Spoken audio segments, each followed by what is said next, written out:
of an interview with the RZA, who I spoke with this past Sunday. He was in Montreal for the Phi Centre screening of his 2012 kung fu drama, The Man with the Iron Fists, which he wrote, scored, acted in, and directed, alongside co-director Eli Roth and his mentor Quentin Tarantino. Keep it locked to hear about everything from the score to the RZA's love for kung fu films, to the steps he took to transition from a rapper and hip-hop producer to director.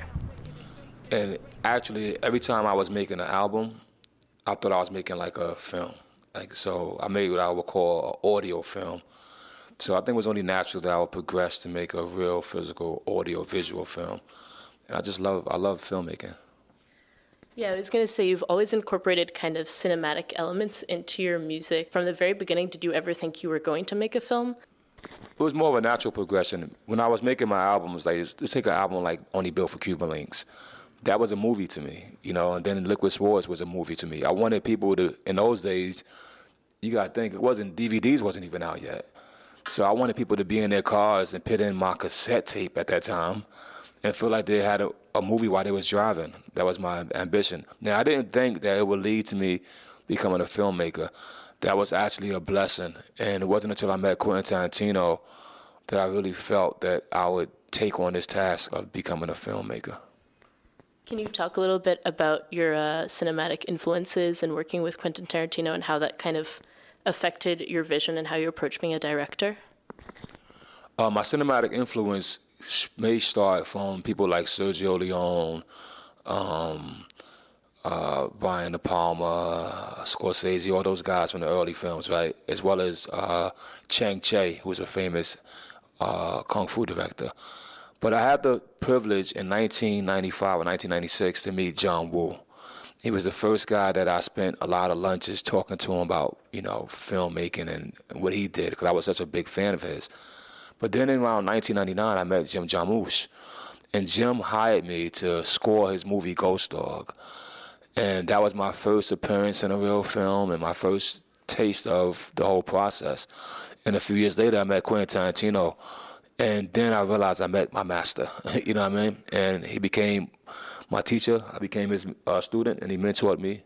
And I think that it was his tutelage that completed me to become a filmmaker.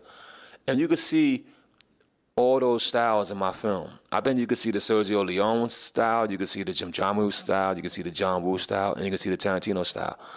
And being that my buddy Eli Roth is the co-writer with me, you could see some of that gore in there as well. Going off of that gore, one question I had was, on one side, I understand you study Buddhism and different religions and you play chess. Mm-hmm. You have these very calm practices, very centering. And then on the other side, you have this music that's very fast paced and these films that are very gory. How do you reconcile these two sides? Well, I think they can be reconciled just through life every day. There's night, there's day. There's 4 seasons. You have the nice, beautiful summer. You have the fall where the leaves just fall and the trees become, to some people, ugly. Then you have the snow. Now, to me, when the leaves fall off the trees, it's still something very beautiful about that. I have a house in South Jersey, and when the winter time comes and it snows and it covers the whole 5 acres blanketed with snow, to me it looks so beautiful and magical. If you take a scene like in Kill Bill, The House of Blue Leaves, right? It's one of my favorite scenes, and I try to do something like that in my film as well, with the pink blossom being this beautiful, beautiful place for all the beautiful girls, but then at the end, it turns into another kind of place.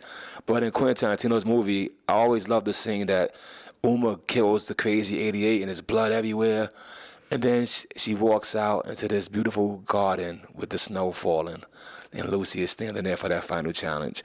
To me, that's filmmaking. That's the magic of life. Sometimes you could be having the best time of your life or your day and something crazy could happen. Or you could be having the craziest day and all of a sudden something beautiful happens. So this is what Buddhism teaches anyway. It teaches you about the 4 extremities, or, karma tells you that the pendulum swings both ways. I think the blacksmith says it in the film. He says the pendulum of karma, it swings both ways. And the trick in life is really to neutralize it, to where it doesn't never move and you become still. That's the trick in life. So can you talk a little bit about the transition from music to film and how that was for you, what steps you took to make it smooth, and do you feel like you fulfilled the goals that you wanted to fulfill as a filmmaker so far? The transition from music to film, it hasn't been easy, but it's been real cool. You get an extra privilege, I think, of having success in music. You get like a name value that when you go to Hollywood, you will get a chance. Now, that chance may be a one-shot deal. And I didn't want that one-shot deal. I wanted to make sure that I understood the craft of filmmaking in front of the camera and behind the camera. So if you notice me as an actor, I try to take on a lot of characters that wasn't hip-hop, you know, in Derailed or Funny People, American Gangster. You'll see me always trying to stay away from this hip-hop guy. It wasn't until I did a season of Californication that I embraced the hip-hop character. And my idea was I wanted to be taken seriously as an actor. So I took up coaches to help coach me. I read books, you know, to help guide me. And I also took the advice of Harvey Weinstein, who said, RZA, you are a natural. And I used my natural ability mixed with my learned ability to try to bring forth different characters. Now, when it came to filmmaking, as a director, I think all the things I did as a producer, being a guy who had to control the music, write the music, control the studio environment, edit the sounds, and bring in the musicians, all these different things it takes to be a producer, I think prepared me to be a director. So I like to say the producer was like a micro, and directing is the macro.